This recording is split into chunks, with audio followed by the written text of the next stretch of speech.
Rico, too, stood at the mouth of the cave. Rosum Unit 7134, are you in here? The only response was his own flat voice echoing back. But he sensed movement somewhere down in the tunnel, so he switched on his headlights, raised his rifle, and marched inside. The Rico marched past animal bones and rock piles and wide cracks in the walls, his blocky head swiveled from side to side, scanning any sign of Roz. But she was nowhere to be found. So he turned and marched back toward daylight. Then, with a deafening roar, something filled the cave. From the shadows flew a giant body. Mother Bear charged into the robot and smashed him against the wall. Then Nettle and Thorn jumped in, and together the family went to work. They rammed his legs, they slashed his chest, they muscled him to the ground. On his way down, Rico, too, squeezed the trigger. There was a flash of blinding light, and the walls began to crumble. Nettle grabbed her brother by the scruff and pulled him outside as an avalanche of rock thundered behind him. Mother Bear howled. The rifle exploded. Stones clanged against Rico, too. The avalanche slowed, and a cloud of dust billowed out from the cave. Nettle peered into the darkness. "Mother?" "I'm here," said a weak voice. The young bears dashed inside and found their mother half buried. They pulled heavy stones from her body and dusted her off. "I have broken bones, but they will heal," she rasped. "Where's the robot?" Rico, too,'s headlights switched back on. Stones tumbled as the robot staggered to his feet. His body was scratched and scraped. His head was badly dented. His left arm was completely useless. Thwip! It was tossed aside. Then the one-armed robot limped out of the cave and continued to hunt for Roz. "Don't worry about me," Mother Bear growled to Nettle and Thorn. "Kill that robot." With his heavy limp and his grinding gears, Rico, too, was easy to track. The young bears caught up with him as he entered a grove of pines. But they didn't attack, not yet. There was a better place to finish him off up ahead, so they hung back and followed him across the mountainside. The distant rumble of the waterfall grew louder with each passing minute, and then, with a splash of white, something appeared through the trees. Soon the robot was standing beside the roiling, frothing river just above the falls. He was too badly damaged to leap over the falls or to wade through the rapids or to climb through the cliffs. There was a rustling, and the young bears exploded from the trees. They threw their heavy shoulders against the robot's body, and he stumbled sideways onto the riverbank. Nettle reared up and wrestled the robot, twisting and shaking him with all her strength. Rico, too, felt his feet slipping on the rocks. He felt his body tipping over, and then he plunged into the white water, and he brought Nettle with him. The current immediately swept Nettle toward the falls. She rolled through the rapids, crashed into one rock, and then desperately clambered onto another. Rico, too, stood straight up, and the river rushed around him. He looked like a step, slipped. He took a step, slipped, and disappeared beneath the water. And then he was up again. Thorn ran to help his sister, but she was pointing uphill and roaring, "Use the logs, use the logs." When the younger bear turned around, he saw what she meant. A jumble of broken logs was wedged between the rocks of the rapids, and a moment later, Thorn was on top of them. With water sloshing over his back, he forced a paw between the logs and pried the top one loose. It splashed into the river and wound its way down through the rapids, only to roll harmlessly past the robot.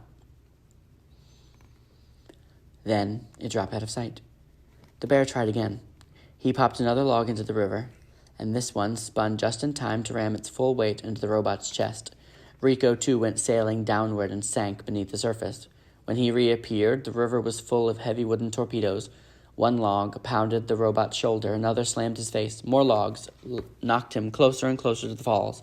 The current became too much. He grasped for anything solid he could. The rocks were too slippery, and so he settled for a fistful of fur. Nettle had been hanging on to a rock this whole time, but now the robot was pulling her. She started losing her grip. She couldn't hang on. She cried out, "I'm sorry, Thorn," and she let go. Nettle and Rico, too, surged towards the thundering falls. The bear felt the robot release his grip. She watched him slide over the edge. Then she closed her eyes and waited for the end to come. But it wasn't Nettle's time. Reader, what happened next is hard to believe. You see, the river didn't fall away beneath Nettle. It tightened around her. Hundreds of fish surrounded the bear. They pressed their faces into her fur. They thrashed their tails against the current and then slowly pushed her away from the edge. Further and further they went, gradually moving up the river until Nettle's brother pulled her from the water. They collapsed on the riverbank, and when they looked down, they saw hundreds of fish looking back. "Thank you," said Nettle. "I'll never eat fish again." The fish smiled and sank into the rapids. "I thought you were dead," said Thorn, breathing hard. "So did I," Nettle laughed. "Looks like you're stuck with me a little while longer, little brother."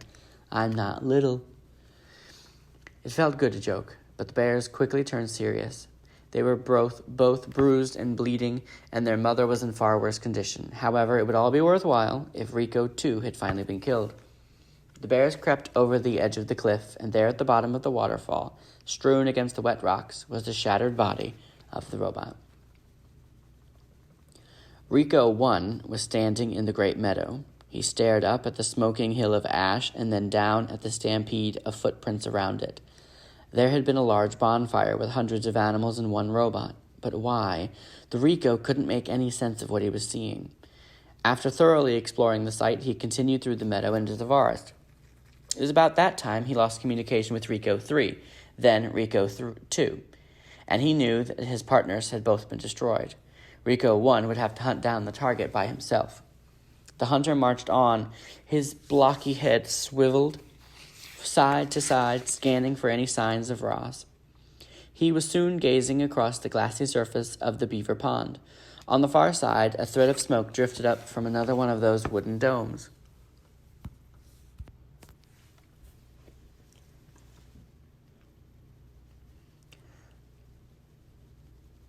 With his powerful legs, the robot launched himself up through the air, soared in a high, graceful arc over the pond and down on the other side. His heavy feet slammed into the ground, leaving deep craters in the garden by the dome. He hunched over and looked inside. Fur and feathers and dying coals of a fire, but the target wasn't in there. The Rico stood perfectly still and watched as the soft rain started dripping down through the tiers of the forest. And then he sensed it. Up in the canopy was something that didn't belong. Roz had been spotted. The hunter watched his target drop from branch to branch down to the target floor. Then she bounded away through the thickly tangled underbrush without stirring a leaf, without snapping a twig, and vanished into the green. However, Rico 1 had other means of tracking her. He could sense her electronic signal. The signal was gliding around the edge of the pond, but it was fading fast. A few more seconds and he would lose it entirely. Rico 1 burst into a sprint. The forest seemed to sway and quake from his stomping strides, and a minute later the forest really did start to move. Trees were toppling down. He fired his rifle. 2 toppling trees turned to ash, but then a third swung down through the smoke and hammered his body into the ground. Rico 1 shoved the tree aside, pulled himself up, and continued to hunt. He didn't notice the beavers diving back into the pond. Rico 1 tore through brambles and leaped over boulders, and suddenly the ground was caving beneath him. Down he fell into a deep pit, crashing against the bottom and twisting his leg. The robot violently pounded his leg back into shape. Then he launched himself up and out of the pit. He didn't notice the groundhogs watching from their tunnels. The hunter faced one trap after another. He was pelted with flaming pine cones, tripped by taut vines, and crunched by tumbling rocks. The hunter now limped and rattled and was covered in scars, but he kept going. Roz galloped back and forth across the island again and again as she tried to lose Rico 1. But no matter how fast she ran or how well she hid or how many animals helped, she couldn't escape the sound of the hunter's storming footsteps. She had never run so hard for so long, and while her mechanical body was holding up, her wooden foot was not. After hours of relentless pounding, it finally gave out. She was galloping through the rocky forest by the sea cliffs when her foot splintered apart. As soon as Rico 1 found the fresh wooden splinters, he knew his target was in trouble. He stomped out from the trees onto the cliff top, scanned the coastline below. Geese were flying down through the drizzle, otters wriggling over the rocks. Seaweed and driftwood, broken robot parts scattered around the shore. But the hunter also sensed a faint electronic signal. Roz was down there somewhere. The hunter's blocky hand clamped onto the cliff top, and then, it detached. The hand was connected to a strong cable that spooled out from the end of his arm. He gave the cable 2 quick tugs, then he stepped off the ledge. Rico 1 zipped down the cliffside, one arm releasing cable, the other clutching his rifle. He slowed to a gentle stop just before the ground, then high above, The robot's hand unclamped and followed the cable all the way down until, whoop, it snapped right back into the end of his arm. Geese squawked and others squeaked as Rico 1 marched through the robot gravesite. The place was littered with torsos and limbs and heads. They were all valuable parts, but he would collect them later. For now, he was only concerned with finding Roz. He followed the electronic signal over to a clump of seaweed. But where was his target? Was Rico 1's sensor malfunctioning? The robot tapped his head a few times, but the mysterious signal remained. He looked around for any signs of her, and as he did, the clump of seaweed reached up and grabbed his rifle. 4 robot hands were clamped around the rifle. Rico 1 loomed above. Roz lay below, camouflaged in seaweed. For a moment, all was still. And then the hunter suddenly lurched and twisted as he tried to rip the rifle away from his target, but Roz held on. Seaweed fell from her body as she was lifted right off the ground. Her legs dangled in the air until she pounded a foot and a stomp against the hunter's broad chest, leaned back, and pulled the rifle with all her strength. Waves crashed as the robots grappled for the weapon, but Roz was no match for Rico 1. The hunter was too big and too brutal. Roz could feel her body being pulled apart. She could also feel the rifle being pulled apart. A faint glow appeared between her hands. The glow grew brighter, and then a blinding explosion launched the robots in opposite directions. When the smoke cleared, shards of the rifle were everywhere. Rico 1's body was poked with holes, and one arm was charred and crippled. Roz's arms and legs were blown completely off. She was now just a torso and a head. Inside her computer brain, our robot's survival instincts were blaring. Her charred body simply could not take any more damage. Clearly, Roz was not designed for combat, but the Rico was. He pulled himself to his feet and hobbled towards the target. Roz wanted to get away, run away, but without arms or legs, she couldn't move. She could only speak. "Please do not deactivate me," she said. Rico 1 ignored her. His blocky hand reached past her face and touched the back of her head. Click. With the target deactivated, Rico 1 calmly moved on to the next phase of his mission. He limped through the gravesite and began collecting every single robot part. He splashed into the shallows and reached with a foot. He shook the sand from the cracked torso. He pulled the head from the tide pool. Bright Bill watched in horror. She wasn't dead, though, his mother. She had simply been shut down. The goose was determined to bring his poor mother back to life. Bright Bill crouched low to the ground and slowly moved towards the pile of robots. And when Rico 1 limped away to collect another part, Bright Bill sprinted over. Click. A muffled voice echoed across the shore. "Hello, I am Rosum Unit 7134, but you may call me Roz." Bright Bill hugged his mother's face as her computer brain rebooted. "Mama, wake up." "What happened? Where is Rico?" "He's coming this way." "What were you thinking? You must leave now before he kills us both." "I was scared, Mama. I don't know what to do." Heavy footsteps stomped toward them. Robot parts were knocked aside, and then Rico 1 looked down with his glowing eyes. Bright Bill tried to squirm away, but thick fingers locked around him like a cage. "Mama, help!" cried Bright Bill as he was pulled from the pile. "Please do not hurt my son," begged Roz. "He is harmless." Rico 1 paid no attention to Roz. He just held up the goose in his giant hand, ready to crush the life out of him.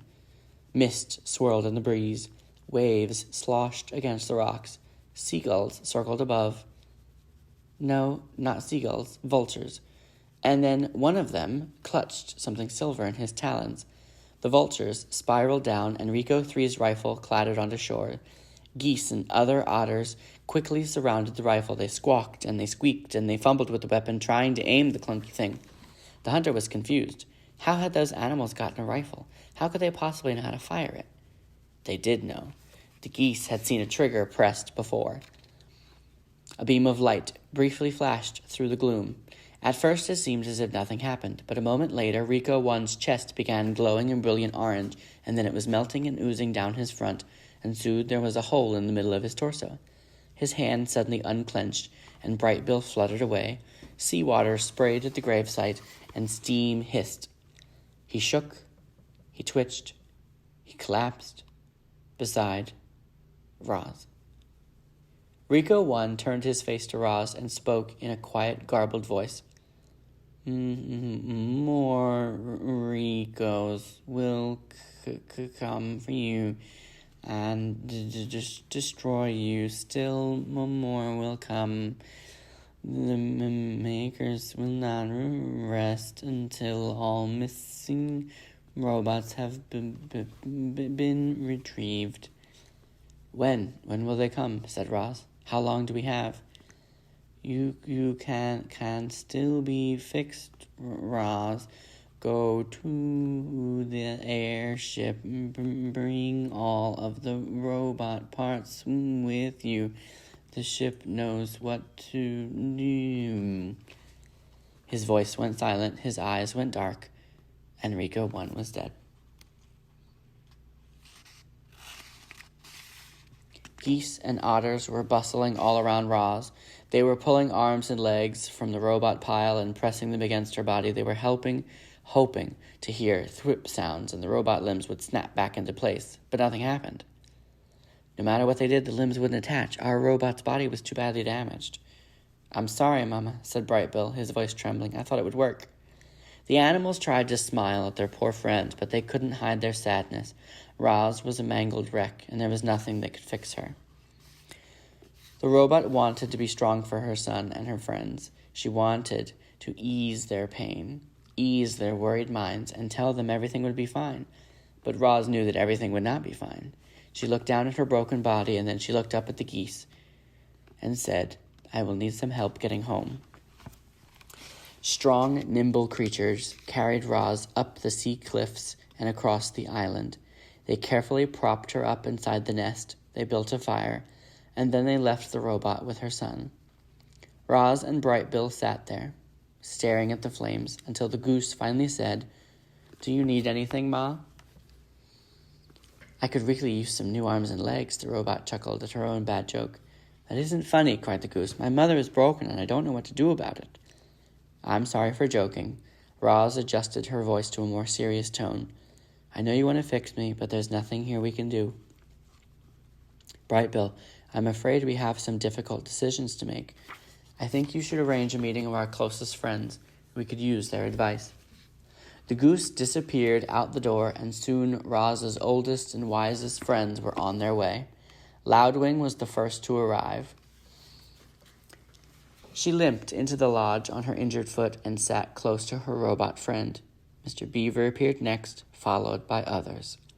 The last one to crawl in was Crag, the old turtle. Once everyone was there, the meeting began. The group talked all through the night. They discussed this, they discussed that. They discussed the Ricos, they discussed Roz. The morning, dawn truce didn't take place in the Great Meadow. Instead, it took place in a meadow by the foot of the mountain, in front of the airship. Weary animals quietly hobbled into the clearing, and the only sounds came from the gurgling brook that wound through the gathering and right past our robot.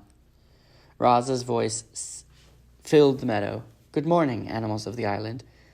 I must look strange to you, all beaten up, but I hope that I still sound like your old friend. Hundreds of heads nodded. You fought bravely yesterday. You risked your lives defending me, and I am eternally grateful. But many of our friends were wounded. Some may not recover, and there is worse news. Before the last Rico died, he told me that more of his kind will come to our island. They might already be on the move, and even if we defeat them, still more will come. My makers will not rest until all of their property has been retrieved. They want dead robots. They want their broken parts. They want me. The crowd was silent. But I care for this island too much to put any more lives in danger. And so, my friends, I must leave. Voices cried out, Don't go. We risked our lives so you could stay. Next time we'll be prepared. I hear you, the robot's voice cut through the din. But look at me, my body is ruined. And the Ricos said the only ones who could help me were my makers. A voice howled, What if it lied? What if you can't trust the monsters? You are right, said Roz. He might have been lying. There may be no hope for me, but that is a chance I have to take. Animals, you taught me to be wild. I want to be wild again, and so I must try to get the repairs I need. A calm settled over the crowd, and they knew that Roz was right.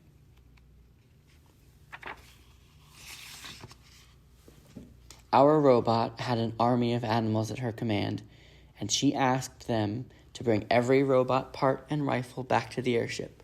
Absolutely everything had to go. It was the only way to be sure that the Ricos would never come back. The island animals had no trouble locating the remains of the dead robots. Retrieving those remains took a bit more effort, but they were up to the challenge. The light mist was falling when they finally heaved Roz through the ship's doorway. Her head slowly turned around to face the crowd of geese and beavers and owls and insects and foxes and raccoons and vultures and moose and bears and opossums and fish and deer and otters and turtles and woodpeckers and squirrels and frogs and hares and on and on. Every animal on the island had come to give the robot a proper send-off.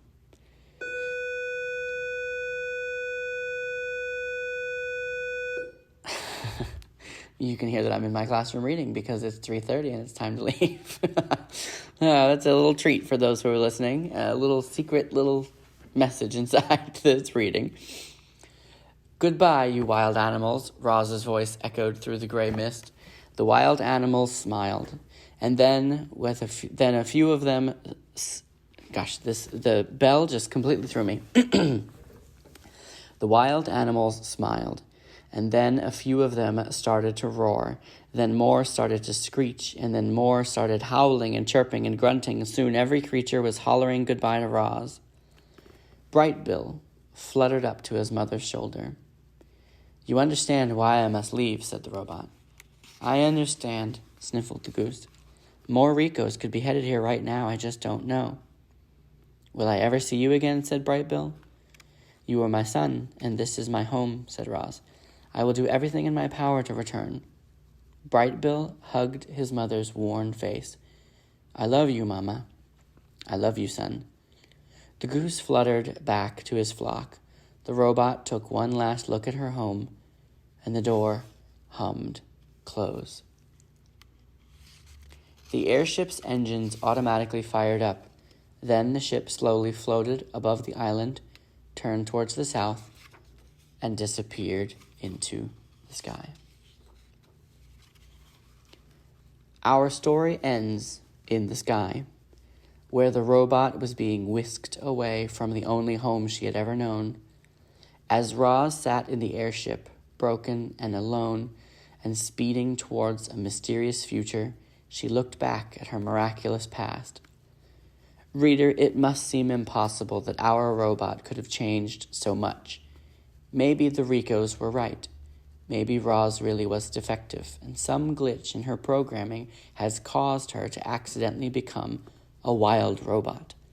Or maybe Roz was designed to think and learn and change, and she simply had done those things better than anyone could have imagined. However it happened, Roz felt lucky to have lived such an amazing life, and every moment has been recorded in her computer brain. Even her earliest memories were perfectly clear. She could still see the sun shining through the gash in her crate. She could still hear the waves crashing against the shore. Would she ever hear or see or smell those things again? Would she ever again climb a mountain or build a lodge or play with a goose? Not just a goose, a son. Bright Bill had been Roz's son from the moment she picked up his egg. She had saved him from certain death, and then he had saved her. He was the reason Roz had lived so well for so long, and if she wanted to continue living, if she wanted to be wild again, she needed to be with her family and her friends. And so, as Roz raced through the sky, she began computing a plan.